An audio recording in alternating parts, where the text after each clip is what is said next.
श्री राम और भरत के होते हुए माता सीता ने क्यों किया दशरथ जी का पिंडदान? गाय, कौवा और ब्राह्मण को श्राप की अद्भुत कथा। क्यों दिया श्राप? दोस्तों, क्या आपने कभी सुना है कि माता सीता ने स्वयं अपने हाथों से राजा दशरथ का पिंडदान किया था? राम और लक्ष्मण के होते हुए भी क्यों सीता को यह कार्य करना पड़ा? और आखिर क्यों गाय, कौवा और ब्राह्मण को श्राप मिला? आज हम आपको बताएंगे वह रहस्य जो हर किसी को चौंका देगा। तो दोस्तों, आखिर तक बने रहें। राधे राधे। उम्मीद है आप सभी लोग बहुत अच्छे होंगे। दोस्तों, इतना साथ देने के लिए कोटि कोटि धन्यवाद। एक बार कैलाश पर्वत पर माता पार्वती ने भगवान महादेव से प्रश्न किया, हे नाथ, मैंने सुना है कि जनक नंदिनी सीता ने स्वयं अपने ससुर अयोध्या के राजा दशरथ का पिंडदान किया था, लेकिन यह कार्य तो पुत्रों का होता है। जब भगवान राम और लक्ष्मण जीवित थे तो सीता माता को यह कर्तव्य क्यों निभाना पड़ा? भगवान शिव मंद मंद मुस्काए और बोले, हे देवी, ये प्रसंग जितना अद्भुत है उतना ही रहस्यमय भी है। सीता माता का यह कार्य केवल पितृकर्म नहीं बल्कि एक दिव्य श्राप की मुक्ति का मार्ग था। दशरथ जी का स्वर्ग से आगमन। वनवास काल में जब माता सीता, लक्ष्मण और श्री राम पंचवटी में थे, राजा दशरथ का सूक्ष्म शरीर स्वर्ग से पृथ्वी पर उतरा, लेकिन वे अपने प्रिय पुत्र राम के सामने प्रकट नहीं हो सके, क्योंकि उन्होंने जीवन में राम को अन्यायपूर्वक वनवास दिया था। इस पाप के कारण वे श्रापबद्ध हो गए थे।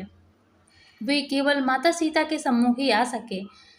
राजा दशरथ ने माता सीता से बहुत दुखित स्वर में बोले कि पुत्र वधू, मैंने कैकेयी के मोह में आकर श्री राम को वनवास दिया है। इस अपराध के कारण मैं अकाल मृत्यु को प्राप्त हुआ हूँ। अब पितृलोक में अपूर्ण हूँ।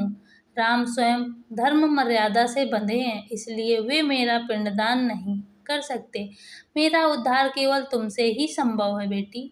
सीता माता का करुणापूर्ण निर्णय।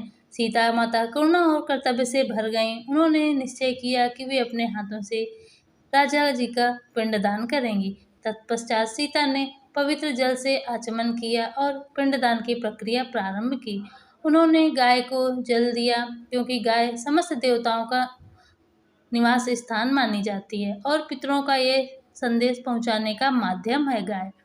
कौवों को अन्न दिया, क्योंकि कौवा पितरों का प्रतीक है। पितृ तर्पण का प्रथम अधिकार कौवे को दिया जाता है। और अंत में उन्होंने ब्राह्मण को दान और भोजन दिया, क्योंकि ब्राह्मण देवताओं और पितरों का सेतु हैं। इस प्रकार पिंडदान पूरा हुआ और राजा दशरथ को पितृलोक में मुक्ति मिली। माता पार्वती ने पूछा, नाथ, लेकिन ये सब श्राप से कैसे जुड़ा था? भगवान शिव ने उत्तर दिया, देवी, ये सत्य है कि गाय, कौवा और ब्राह्मण को प्राचीन काल में एक श्राप मिला था। गाय को श्राप था कि जब तक जगत जननी सीता स्वयं उसे तृप्त ना करें तब तक उसके माध्यम से होने वाला पितृ कारण अपूर्ण रहेगा।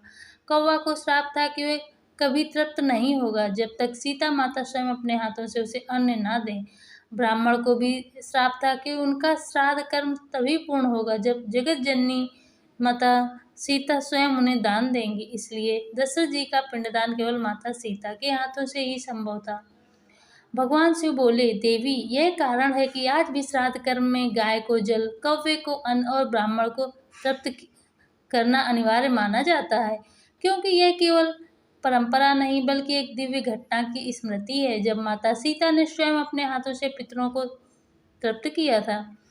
माता पार्वती ये कथा सुनकर विस्मित हो गईं। उन्होंने अनुभव किया कि सीता केवल राजा जनक की कन्या नहीं बल्कि साक्षात जगत जननी शक्ति स्वरूपा है।